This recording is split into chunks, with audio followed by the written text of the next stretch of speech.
Hi friends, easy veg రెసిపీస్కి తిరిగి స్వాగతం. Sankranti special రెసిపీస్లో next రాబోయే రెసిపీ మురి మిక్స్చర్. మురీలు లేదా మురమురాలతోటి మిక్స్చర్ అండి. ఇది కొంచెం హట్కే ఉంటుంది, అంటే కొంచెం డిఫరెంట్గా ఉంటుంది. నార్మల్ మురి మిక్స్చర్ అంటే మురీలు, పల్లీలు, పుట్నాలు, పచ్చిమిరపకాయలు అన్నీ వేసి చేస్తారు. ఇందులో చిన్న డిఫరెన్స్ ఉంటుంది. వీడియో ఫుల్గా చూస్తే మీకే అర్థమైపోతుంది. ఈ మిక్స్చర్ చేసుకోవడం కూడా చాలా తేలికేనండి. ఇది ఎలా చేయాలో చూసేద్దాం. ముందర స్టవ్ మీద బాణలి పెట్టి అది బాగా వేడెక్కిన తర్వాత 1 కప్పు పల్లీలు వేసుకొని వేయించుకోవాలి. లో ఫ్లేమ్లో వేయించుకుంటే లోపల దాకా చక్కగా వేగుతాయి పల్లీలు, పచ్చివాసన లేకుండా ఉంటాయి. ఇలా వేయించుకున్న పల్లీల్ని తీసి ప్లేట్లో పెట్టి ఒక పెద్ద వెడల్పాటి బేసిన్లో వేసేసుకోవాలి. అదే మూకుడులో పుట్నాలు, పల్లీలు ఎన్ని తీసుకున్నామో పుట్నాల పప్పు కూడా అన్నీ తీసుకొని వేయించుకోవాలి. పుట్నాల పప్పు తొందరగా వేగిపోతుంది, అందుకని లో ఫ్లేమ్లో పెట్టి పప్పు కొద్దిగా వేడెక్కగానే స్టవ్ ఆఫ్ చేసేసి అది వేయిస్తూనే ప్లేట్లోకి తీసి పక్కన పెట్టుకోవాలి. ఈ వేగిపోయిన పుట్నాలు కూడా తీసి బేసన్లో వేసి పల్లీలతో పాటు కలిపేయాలి. అయితే ఇంతకంటే ముందు ఒక చిన్న పని చేయాలండి. పల్లీలు, పుట్నాలు కూడా 1 టేబుల్ స్పూన్ చొప్పున వేయించుకున్నవి తీసి పక్కన పెట్టుకోవాలి, అన్నిటితో కలిపేయకూడదు.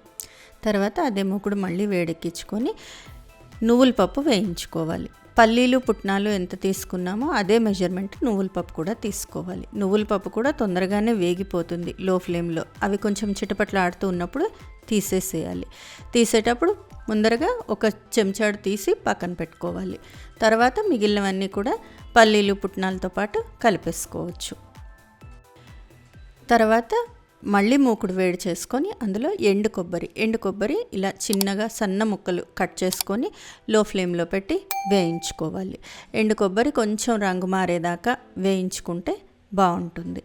ఇవి వేగిపోయిన తర్వాత ఇవన్నీ తీసి పల్లీలు, పుట్నాలు ఉన్న బేసిన్లో వేసి కలిపేసుకోవాలి. ఇలా ఒక్కొక్కటి చొప్పున అన్నీ వేసి కలిపేసిన తర్వాత మళ్ళీ స్టవ్ మీద బాణలి పెట్టి అది బాగా వేడెక్కిన తర్వాత ఒక 3 టేబుల్ స్పూన్ల నూనె వేసి, నూనె బాగా వేడెక్కిన తర్వాత దానిలో పసుపు వేసి మురీలు వేసేసేయాలి. మురీలు నేను ఇంచుమించుగా 1/2 కిలో దాకా తీసుకున్నానండి.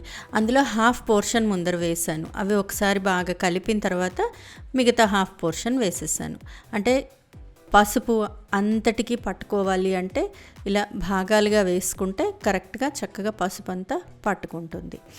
వీటిల్ని లో ఫ్లేమ్లో పెట్టి బాగా వేయించిన తర్వాత ఇలా చేత్తో నలిపేస్తే పొడి పొడి అయిపోతాయి, క్రిస్ప్గా తయారవుతాయి. అంత దాకా వేయించిన తర్వాత వీటిల్ని స్టవ్ మీద నుంచి తీసేసి పల్లీలు, పుట్నాలు వేసిన బేసిన్లో వేసేసుకోవాలి.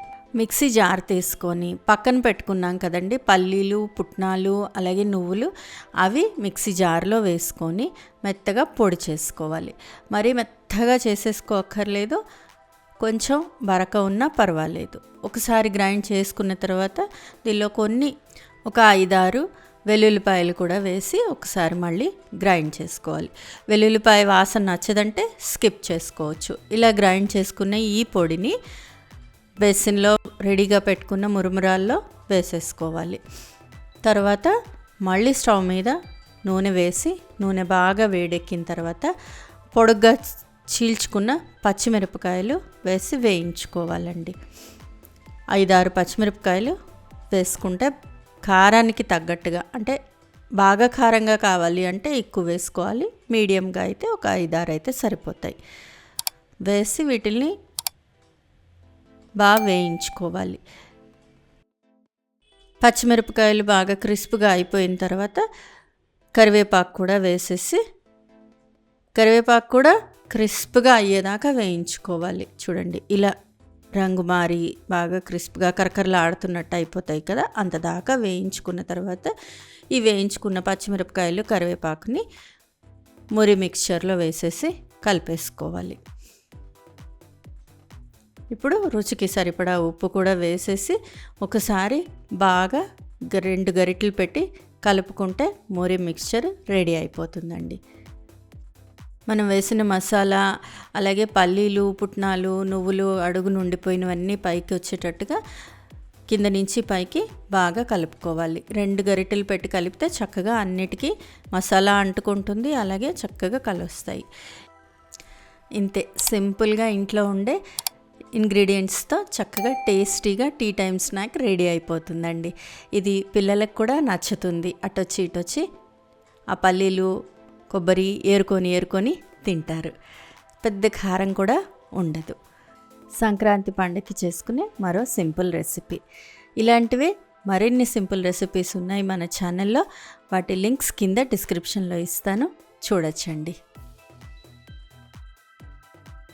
ఫ్రెండ్స్, ఈ రెసిపీ మీకు నచ్చినట్లయితే మీరు ట్రై చేయండి. మీ ఇంట్లో వాళ్ళకి టేస్ట్ చేసి చూపించండి. ఎలా వచ్చిందో నాకు కామెంట్ బాక్స్లో కామెంట్ చేయండి. ఫ్రెండ్స్, ఈ వీడియో మీకు నచ్చినట్లయితే ప్లీజ్ లైక్ చేయండి, షేర్ చేయండి. ఛానల్ సబ్స్క్రైబ్ చేసుకొని వాళ్ళు ఛానల్ సబ్స్క్రైబ్ చేసుకోండి. ఆ బెల్ ఐకాన్ క్లిక్ చేయడం మాత్రం మర్చిపోకండి. మరో మంచి రెసిపీతో మళ్ళీ మీ ముందుంటాను. అంతవరకు సెలవు మరి. బాయ్.